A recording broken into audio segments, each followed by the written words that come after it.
My friends at Easy Cater are workplace catering pros, helping you find food for everything from daily employee meals to staff meetings and special events. Visit easycater.com/leaderassistant to find out more. Hi, everyone. My name is Lindsay Robinson, and my quote today comes from Benjamin Franklin, and it says, "Failing to plan is planning to fail." The Leader Assistant podcast exists to encourage and challenge assistants to become confident, game-changing leader assistants. Welcome to episode 66. And here's your host, my dada. Hey everyone, welcome to episode 66. I'm very excited because today's my birthday and my book comes out this week. It's been a long, fun, challenging process, but it's finally here. LeaderAssistantBook.com. You can download the first few chapters free. Obviously, check it out on Amazon, Barnes & Noble. So all I want for my birthday is for you to buy the book, read it, and let me know how it is. All right? All right, sounds good. Let's jump into today's interview. Hey friends, thanks for tuning in to the Leader Assistant Podcast. It's your host, Jeremy Burrows, and today I'm excited to be speaking with Lindsay Robinson. Lindsay is a Senior Administrative Assistant at LinkedIn. Lindsay, how's it going? Everything's good. Super excited to be on the podcast. I love what you're doing here. Awesome. And where in the world are you today? I am in New York City. Awesome. Well, hello from St. Louis, Missouri, and we'll jump right in. What was your very first job, and what did you learn in that job that maybe you still use today? My very first job was babysitting.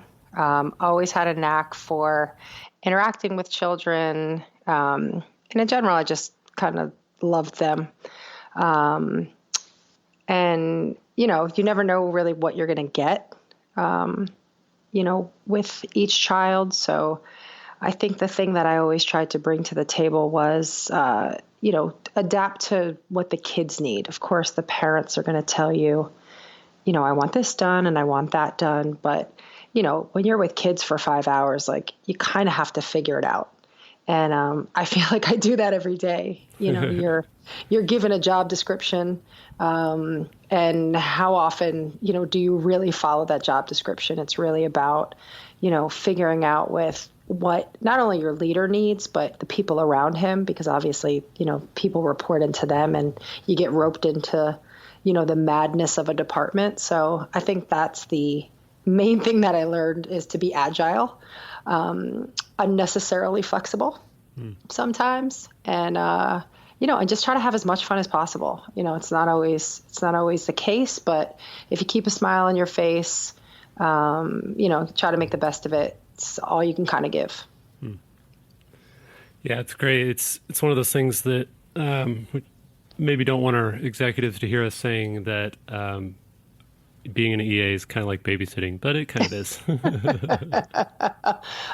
Yeah, some days for sure. My guys right now are great. It was quite a shift coming from my previous job to my current job, where I had to be uber attentive to my last boss, and the two guys that I report to now. I set their calendar, and I may or may not speak to them during the day, unless there's changes or emergencies. But that took some getting used to, because I literally would have to drag my old leader from his office to the conference room, which were about 10 feet from each other. So it was a little bit different, but all learnings in both. Yeah, learnings in both. Definitely. So how did you end up getting into the administrative profession? I think it just is who I am. Everybody laughs at me that I'm, the camp counselor at our events and when we go on vacations and, when we race or whatever. I'm a runner, so whenever we do those sorts of things. But, I saw the way that my mom interacted with people. She was a salesperson.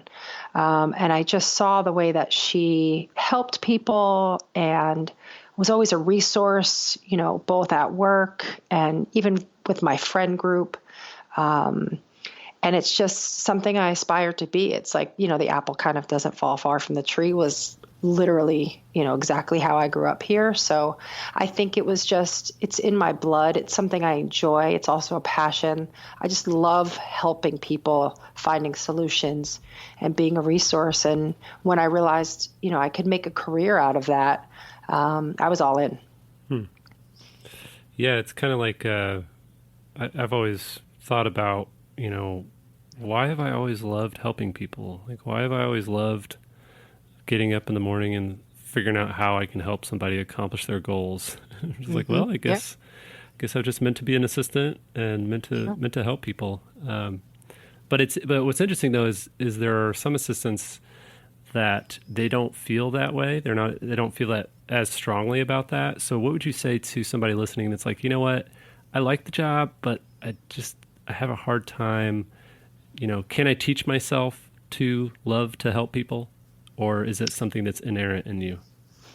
I think of course you can, but the want has to be there, right? That's with anything. You can want to be a morning person, but you can need to be a morning person, but you have to want to get up early. So I think it's, of course anybody can teach themselves to do something, but I think, when you want to do something, there's a certain level of care given that sometimes, those soft skills that everyone's talking about these days, I don't know that can be taught. So I think if you don't love the people helping aspect of it, try to look for other pieces of the role that you really do love. Maybe you love the organizational piece. Maybe you love the writing, if you're writing decks or putting proposals together, maybe you love, the notoriety or the information power, as I was once taught in school, of being next to an EA and getting the information first. I think you have to find out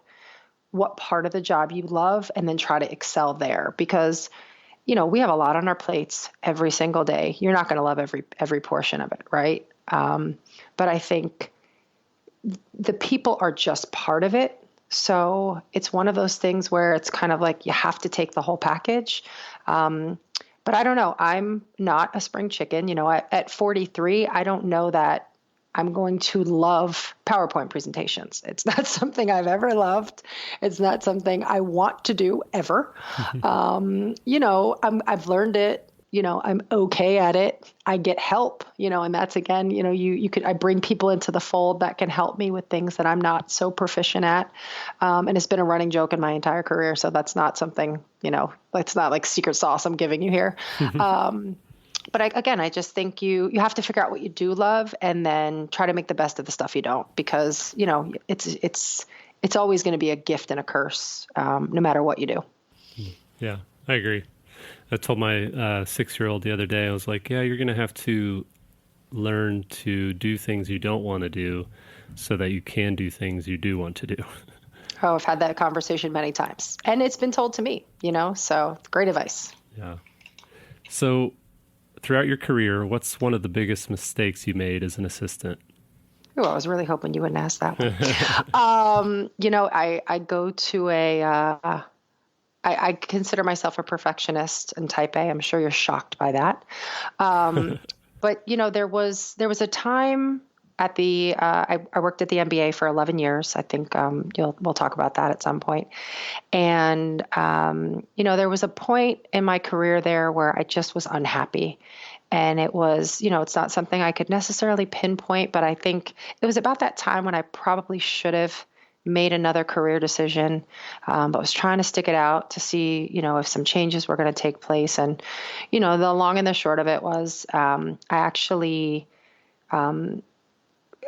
were able to get tickets. I worked in the player development department. And so we were able to get tickets for games. And a lot of times I would get them for, people in the department and leave them on their desk. And, they would come in because, everybody was mobile at that time. So people would come in and grab them, and then go to the game, do what they had to do, and then go home.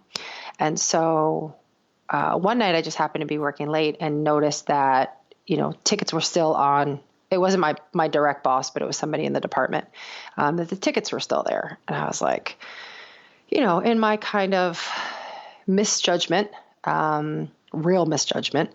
I took the tickets and I went to the game, and they were fantastic seats. And I even had a friend with me, and I was nervous the entire time, but it was about, a little past halftime. And I kind of thought I got away with something. I'll be really honest here, because I think you need to be honest in these sorts of situations. And boy, did I learn from it. But, I'm looking around. I don't see him, and here I am thinking I got away with something. And I get up to go to, I don't know, probably the bathroom or whatever I was doing. And he's standing at the top of the steps. And so we also had credentials. So you could get into the building. You just, if you wanted to sit, you needed tickets, which is why we got them tickets. And my heart dropped. And so I had to go to the top of the steps. And he was actually really compassionate. And he was like, listen, I get it. Like, we get all the perks. You guys are kind of doing all the work behind the scenes. He was like, but there's a way to go about it. And this wasn't it. He was like, so I'm going to have to ask you and your friend to leave, and I'm going to have to say something and report it, and it wasn't even, I think for him and frankly, my manager the next day, and it was escalated, unfortunately, because it was considered a theft. It wasn't even about the tickets. It was more just about the loss of trust that they had in me. And even for me, it's like, I was caught red-handed and I was completely wrong.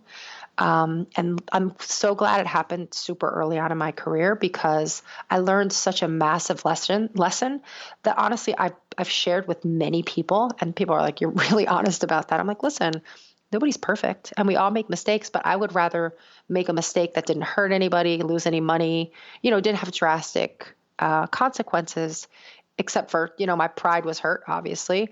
And frankly, I was on probation for a little while.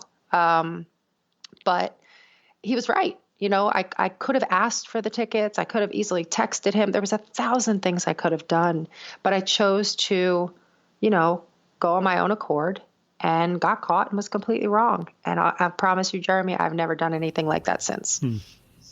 Wow.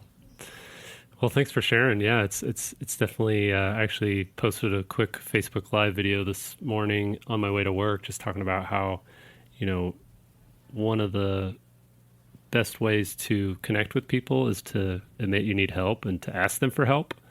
And sometimes we have these work relationships or neighbors or family relationships that just aren't quite getting anywhere. And we're just kind of putting up a facade of, oh, we've got it all together or whatever. And then it's like we ask for help.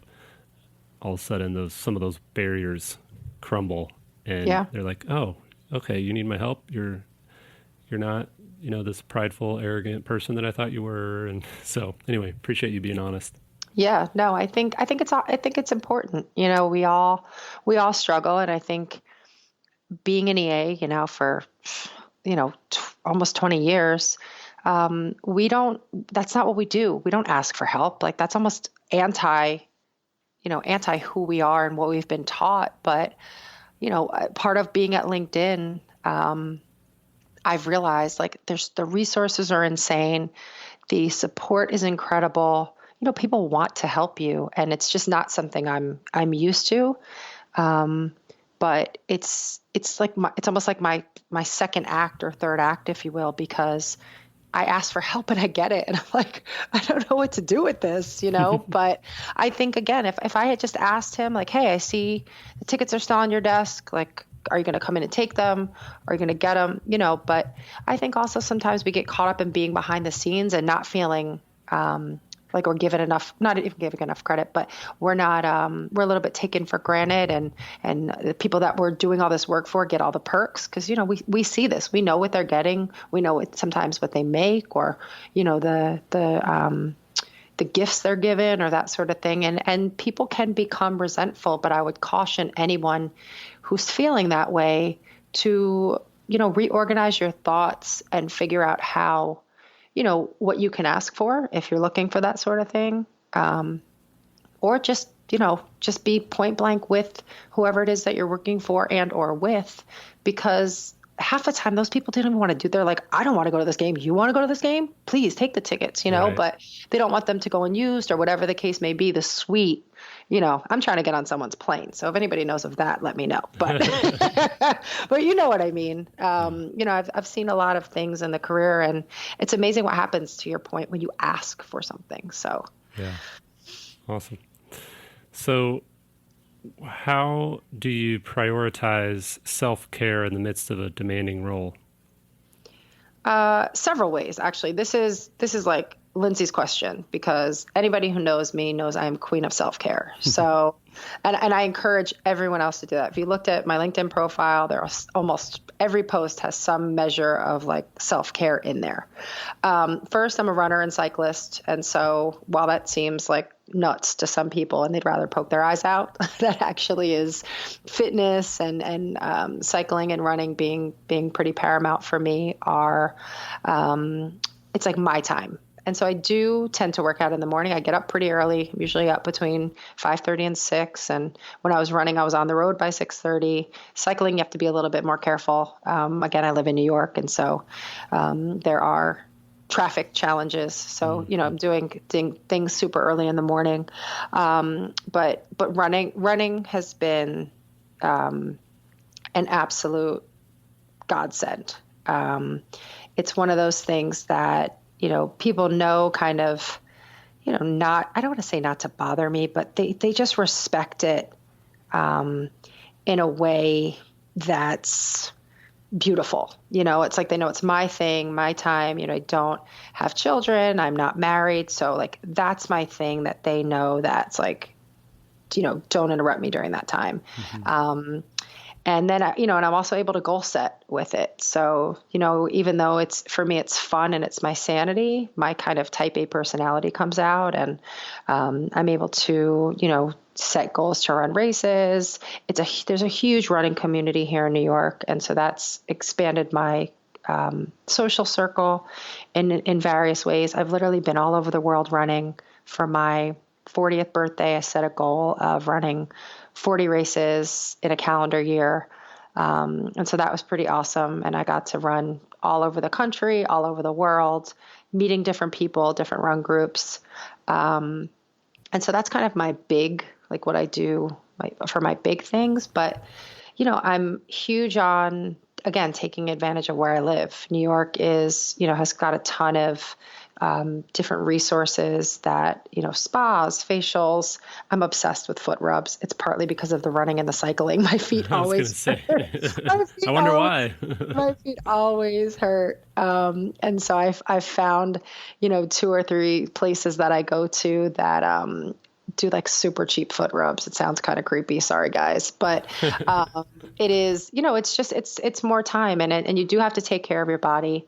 Again, I'd say the young people actually need to take care of their body more because they're less focused on it, where I'd say the older crowd knows that, like, listen, I can't do the things I used to do and have the same results without this self-care. So, and I always, that's how I bond with my friends, men and women. It's funny because I've taken some of my guy friends for spa experiences, and it's the first spa experience they've ever been to. And now they love it. They're like, I hate you for turning me on to this because, it's now something I do all the time, and it, it can get a little costly, but right. For me, it's a treat. But those are the sorts of things that I think you have to figure out what self-care means to you, right? So if it's curled up on the couch with a book, that's amazing. If it's going to get your hair done, great. My hair is short, doesn't take me that long. But for me, the biggest thing also is schedule time off. I'm a workaholic by choice, most times. But schedule time off, I do take advantage. LinkedIn has a DTO policy. So I take advantage of the time that they're offering and I schedule time off. I've luckily and amazingly been able to combine my running and vacations, which I'm now calling runcations. Nice. So it's, yes, you have a focus goal while you're there. You go there, you kick butt, and then, you chill for the rest of the time. I do have an injury right now, so I'm not running, but I have a scheduled half in Copenhagen in September. So, I went to Berlin, Prague, and Amsterdam to run, late last year. So, it's really about trying to make the most of your time, but actually using the time. I get so frustrated when I hear people like, I don't take vacations. I don't ever call out of work. I'm like, you're an idiot. Like they give it to you. You have to do it. They give it to you for a reason, and you have to do it. Even if people, oh, I'm not going on vacation. Who cares? Go home and binge watch, Netflix or whatever the case may be. Figure out something, and it doesn't have to be costly. Every city, and every place has some form of wellness or healthcare programs in place to just help us get moving. But if that's not your thing, there's a trillion other things, that you can figure out. And if you can't, call me, like connect with me on LinkedIn. I will get you moving. I will get you on the self-care movement for sure. Awesome. So not how, has your travel and running and cycling passion conflicted with your executives or with your role in, as far as maybe scheduling wise, or have you had any of that, or have you been kind of blessed to be in situations where they're like, oh yeah, take it off, oh yeah, because I'm sure a lot of people are thinking, oh, I could never go on that many trips with my job or whatever. Well, yeah, again, I think every situation is going to be different. It was when I was doing the 40 races. So I was calling that year was like I called it 40 for 40. And so the most amazing thing was my bosses, who happened to be friends of mine as well, and own the agency, really got behind me and were giving me, hotel points and airline points. And I actually also combined those trips with college tours for my niece. So my niece is a huge person in my life. And I committed to her that I was going to take her on 5 college tours. And I happened to, thank goodness, we ended up being able to run, I think, in 3 of those places that she actually wanted to see schools. But that year they were super supportive because it was a lot of running. I was taking off almost every other Friday, sometimes a Thursday, depending on like a packet pickup or something, some weird nuance of a race, which anybody who runs understands those annoying things when you can't figure those out. But you know what? To me, it's painful and hard to hear when I encounter, other EAs who don't have any flexibility in that. And I think, I don't know that I could thrive in that sort of environment. If I wasn't being fulfilled personally, then I probably would be miserable professionally. For me, both go hand in hand. And when I'm miserable at work, I'm miserable at home. So there has to be an equal balance. It's not always, 100% balanced, but I think you do the best that you can, but you also have to find an environment that helps you with that. And you have to find people around you to support you, so it's about finding people in the organization or around you who, really want to support your goals. And when they're not, calling them out on it.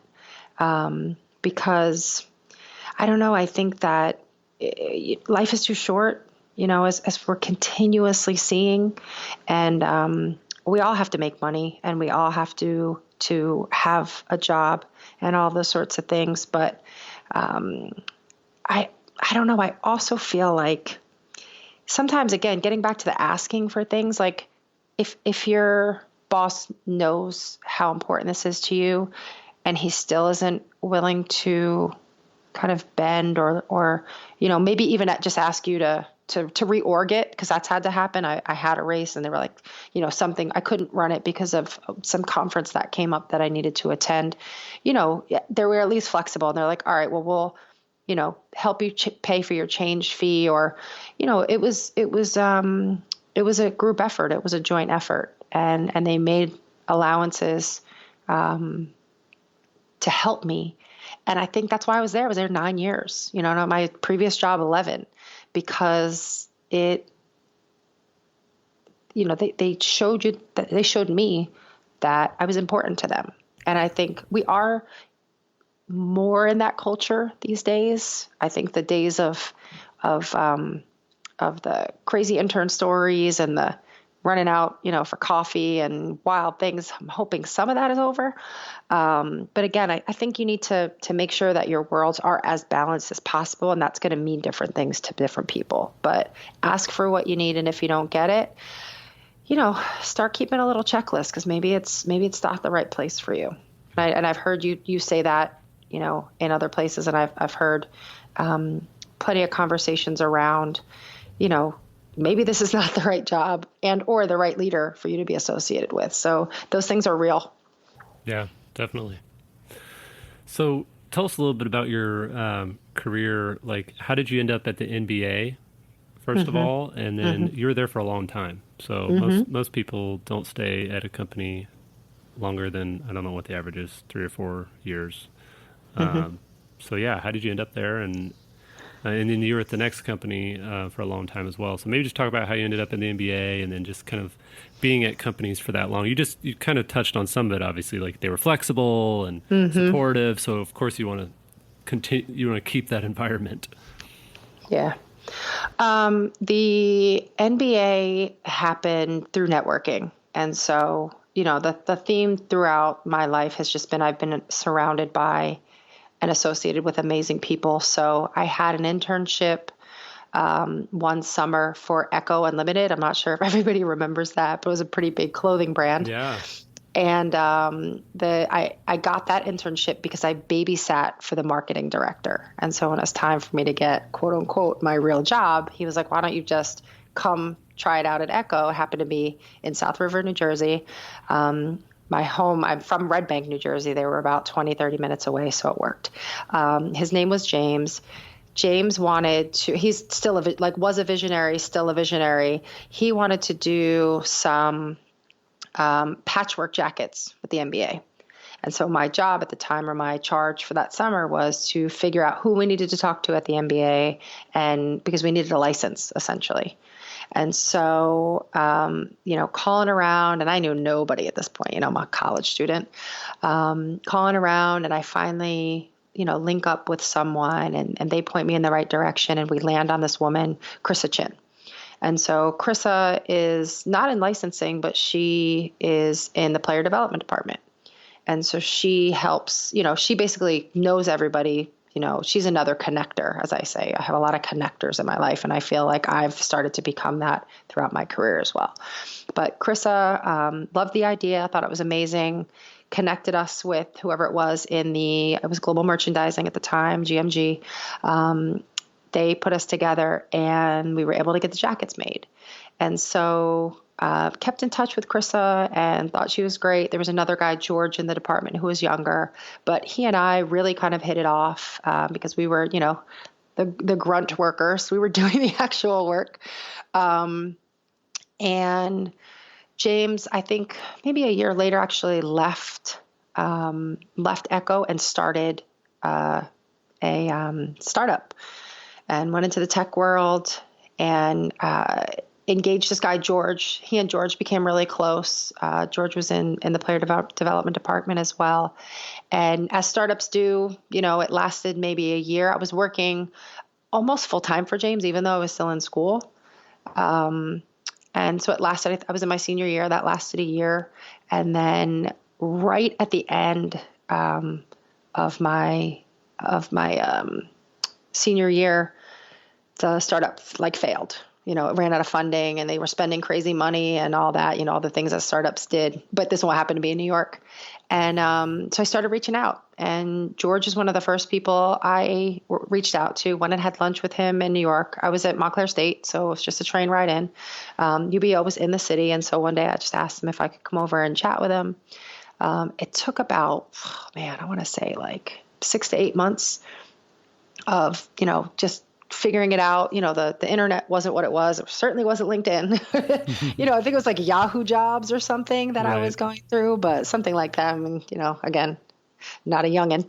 But all that to say, George ended up deciding to leave. And so I was the first call that he made when he was going to leave and said, listen, they want to split the role up. It would be an administrative assistant to the department and then some other role. He was like, I think you'd be great for the assistant role. So I went in and I interviewed. Again, took another 4 to 5 months. The craziest story is that the HR person was on vacation. When I got the backstory, I'm like, come on, I'm on my mom's couch. You guys are killing me. But got in and was there 11 years. And so, Wow.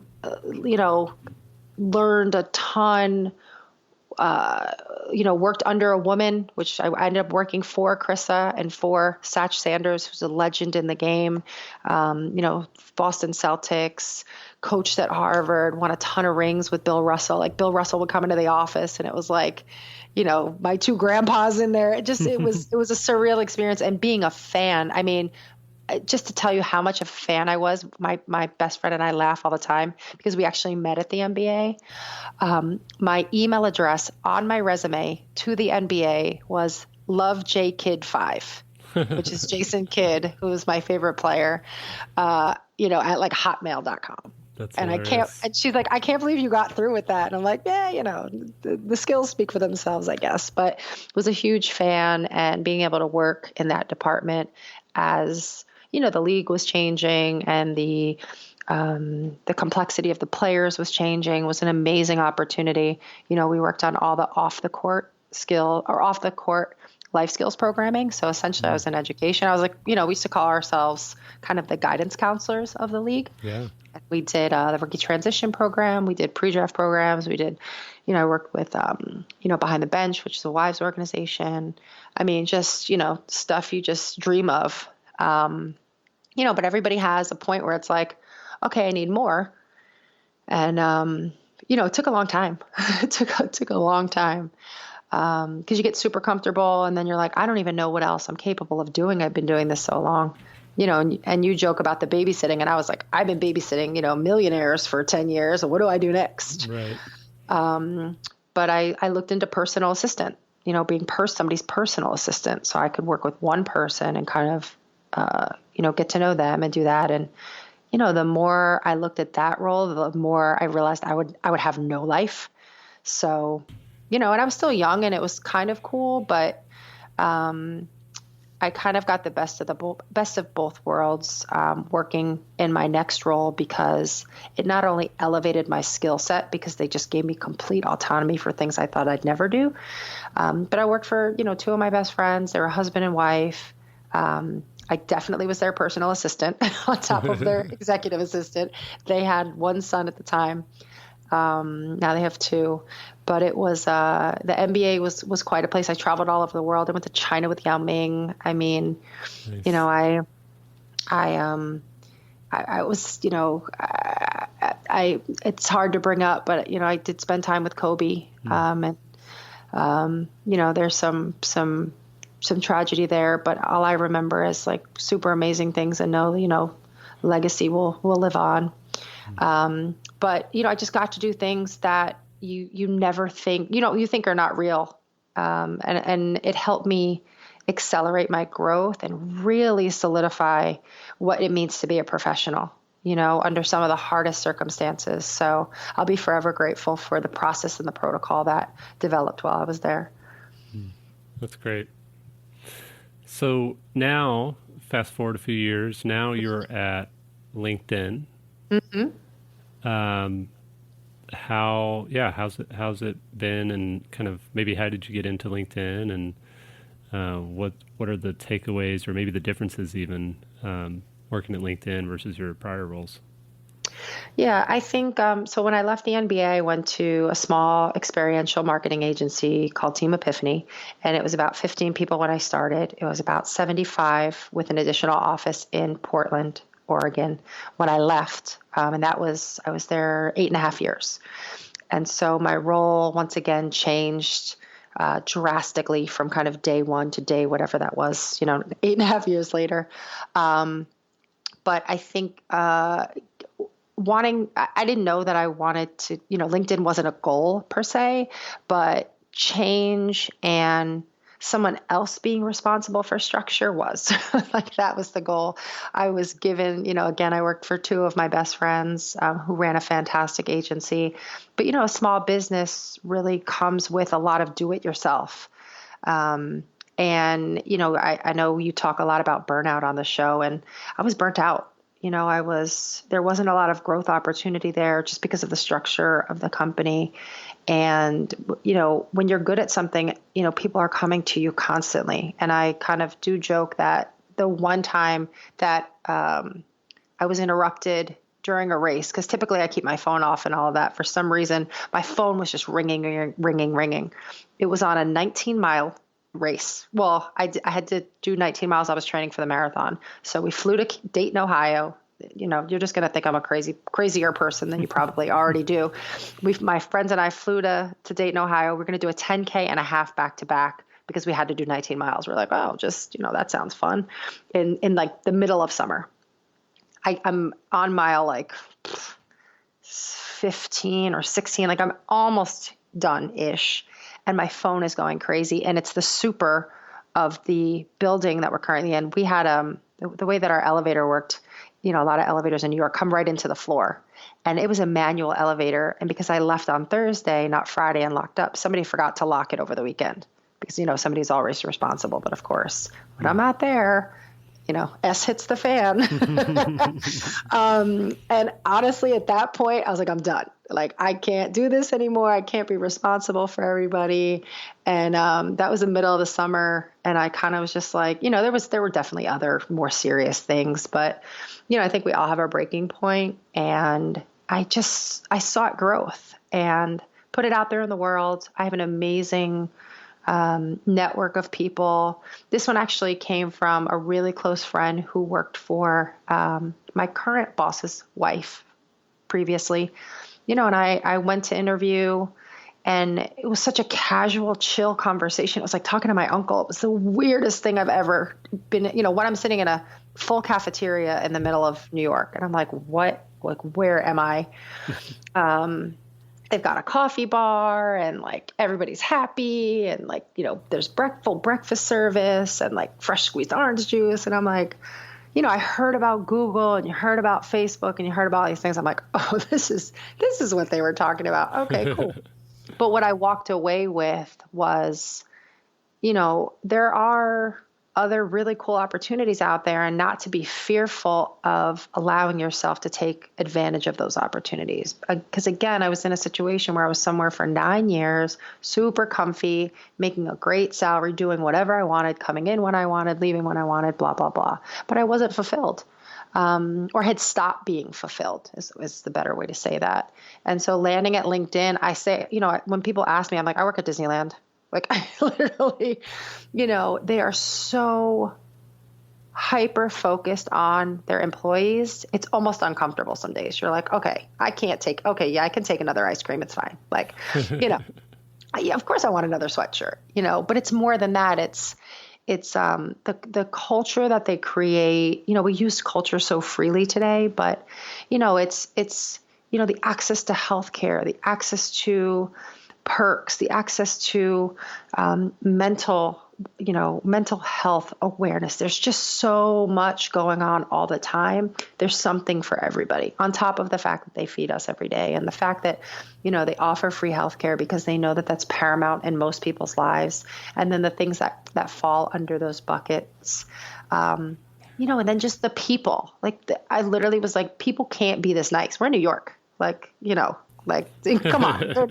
We're in New York. It's not like you're in the Midwest or anything, No, I expect Jeremy to be nice. He's from St. Louis. We're in New York. And a year and a half later, I can promise you, it's only gotten better. And people told me that. And of course, my cynical self, I didn't believe them. But, the work is ever changing.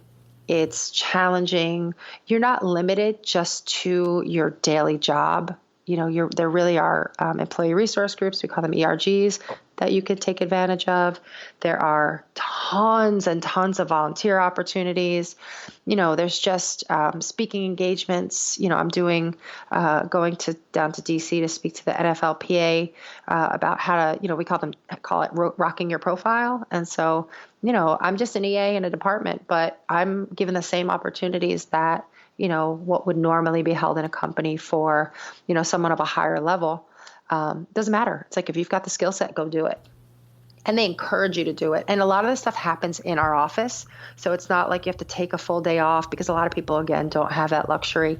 They're bringing all the opportunities to us. And then we have this incredible thing called In Day, which is basically one Friday a month that's programmed with a theme. And so this last In Day was Think Big or Dream Big. And they program the entire day, and it's across all offices. So nobody's expected to quote unquote work. You're not supposed to, ask for meetings and that sort of thing. There's obviously nuances that have to be taken care of, or, things emergencies that fall in there. But, it's a day for yourself. So whatever dreaming big means to you, great. My boss led a mindful meditation class, followed by a compassionate leadership chat. I mean, it's just, you're literally like, I'm the luckiest person on the planet to work someplace where they just constantly, day in and day out, put their employees first. That's awesome. And I think the other really interesting and important thing that they do as a company is just the communication. Again, we have an all hands every 2 weeks, I believe, where Jeff talks about everything that's going on, top line, and then each of, many different leaders get on and talk about what's going on in the business. Because again, you can get very pigeonholed in what you do day to day and how it affects you. But, between the amount of newsletters that go out, you're really encouraged to attend the all hands in person. And they showcased different talent before. So you see your coworkers up there singing, dancing, tap dancing. This one guy did it in drag. That was amazing. And I think that's the other thing, everyone's dressed differently, looks differently, speaks differently, and it's all accepted, and no one's judged based on any of that. They're almost encouraged to be their whole authentic self. We talk about that all the time. And again, landing here, 18 years into my career, I'm like, I don't know what I did, but I think I'm super grateful every single day, because it really is, it's an amazing place. Awesome. So can you share a tip on rocking your profile? The thing with it's going to be different for different people. So, it's going to be, if you're a job seeker, it's obviously making sure that your experience lines up with what you're actually looking for, making sure that those keywords are all throughout your profile. So, because it's all an algorithm, right? So, you want to make sure that those keywords are in there to make sure that the algorithm is catching exactly what you want to do. Notifications are important, and actually being active on the platform is huge. That's across the board. It's not some people are disturbed by the lack of, thumbs up or smiley faces or whatever the things that they get. But I just tell people, keep at it. It's not an immediate engagement sort of place. It's more of a focused engagement. My girlfriend literally just texted me tonight, like, are my settings correct? Because I haven't gotten any responses on my email or on my post. I said, just give it a minute. It's weird how people will go back and spend a little time on different things. It's not necessarily in the moment. It's not like some other platforms where you get that instant engagement. So, but when you do, it's going to be more focused and kind of thoughtful engagement. Mm-hmm. And then I say, as a general, as someone who's looking to build their brand, it's about talking about yourself, either through thought leadership pieces. So that's our long form posting, where you're just kind of giving, I call them term papers, where you're putting your term paper on there about a topic, or you're reposting, other people who are talking about, talking about a topic, and, just giving your thoughts. Everything doesn't have to be your own. You don't have to own everything. A lot of what people do is just repost what others have already put out there, and then kind of add their little their little engagement to it. And that's, equally, it's equally thoughtful. It's the word I get all the time is I'm just so overwhelmed. And we understand that. But I think if you just go step by step, there's a little button that says edit my profile. And if you literally just follow those steps, one by one, you're going to have a full profile, but it's really just about using it. It's getting on every day. It's using the editorial side. It's looking at what other people are posting. It's about following companies, brands, people in your industry, things that interest you. Like that's what's going to really populate what we call our flagship, which is the main page. You just got to use it. You got to get on and use it. I say, take a little less time on some of the other platforms and spend a little bit of time on LinkedIn, and I think it'll pay off dividends. Yeah, it's definitely changed my life and career ever since I was in between jobs and hopped on LinkedIn and was like, wow, people are actually using this and engaged with it. I'm like, I've been missing out. So I've been I swung the pendulum the opposite direction, and I've been all in on LinkedIn for the last 4 years or so. So that's awesome. I mean, I see, obviously I see, I've seen your profile, and, it's one of those things where it's a hard sell for some people, but there's 610 million members, 30 million companies, and 20 million jobs. Where else are you going to get those kind of numbers? So I just happen to have my deck in front of me. Nice. But it's true when you see those sorts of numbers, and the other thing is it's always a work in progress. So it's not one of those things where, you set it and forget it. It's like you really have to keep engaging because new people are getting on every day. We're signing new accounts. We're signing new schools. New groups are being started. It's something that you can continue to do, for as long as you want. But you do have to treat it a little differently depending on if you're a job seeker or if you're more kind of just brand oriented and wanting to get your brand out there. But the principles at the base are the same. Yeah. Awesome. Well, let's wrap up this awesome conversation with the question, what makes an assistant a leader? I think, we should be encouraging. People are constantly coming to us for resources. And so I think you have to encourage people to use to come to you, to be the resource, and to be confident in that. I think a lot of times we think of ourselves as behind the scenes, the wizard behind the curtain, if you will, and we are, right? But I think more and more we're getting opportunities to really step up and step out. And we shouldn't shy away from those. That's what's going to pour into your leadership bucket. I think just doing what we do every day makes us leaders. We're in an elevated position because, again, we have that information power. I sit across from a VP. I sit across from our senior VP who leads the entire LMS, our LinkedIn Marketing Solutions group. And I'm seeing everything that's going around. So I think sometimes we take for granted the access that we're given, but with that access comes responsibility. So I think in order to continue being a leader, or to really grasp that role, you have to take everything that you're given and really try to help. It's like, if we're not helping people, then I don't know that we're doing our job that well, and it doesn't have to be to scale, as they say. You may have a small office. It doesn't matter. Like, everyone in the office should know that you're the person to come to. And when they come to you, it shouldn't be huffing and puffing that you're being disturbed or taken away from your tasks. You may have to say, hey, you know what, I can't get to that this minute. But I think people are looking to you as a resource, and therefore you become a leader. But you have to stir that pot.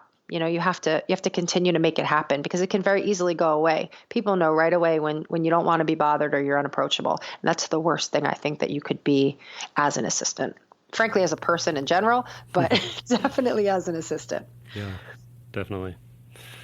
Awesome, Lindsay. Well, I really appreciate you taking time out of your day to be on the show. It's been a great conversation. Really enjoyed hearing your story and your passion and, just your wisdom for assistance.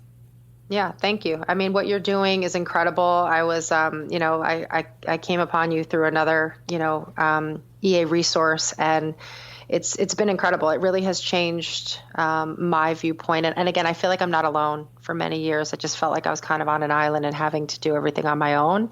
And this community, this EA community, is so powerful. We have to stick together, and we have to be each other's resources. So thank you for providing this platform and being genuinely just such an awesome human being. Oh, thank you. I appreciate it.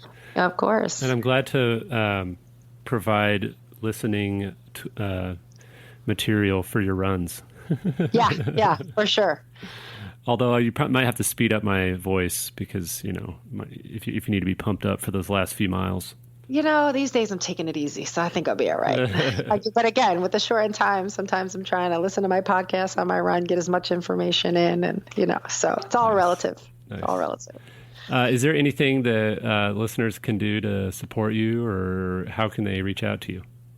LinkedIn is obviously the best and easiest way to do it. I'm under Lindsay Robinson. And I think, in terms of support, I think, I don't have anything really happening so much this year, but if I am looking for more EAs in the New York and New Jersey area to just get kind of, more resources. And so, always looking to host something at the office. So would love for people to reach out to me if you're in the area, and let's try to get a little happy hour going, or, a little focus group going, because I think we have so much to learn from each other. And I have the space and I have the passion. So awesome. Let's get it going. Yeah, sounds great. Well, thanks again. And I'll put your LinkedIn profile on the show notes so people can find you easily. And we'll talk soon. Wonderful. Thanks so much, Jeremy. Have a great night. Thanks again, Lindsay, for a great episode. Everyone can check out her LinkedIn profile link in the show notes at leaderassistant.com/66. leaderassistant.com/66. And again, please check out my book, which releases this week, leaderassistantbook.com. Talk to you next time.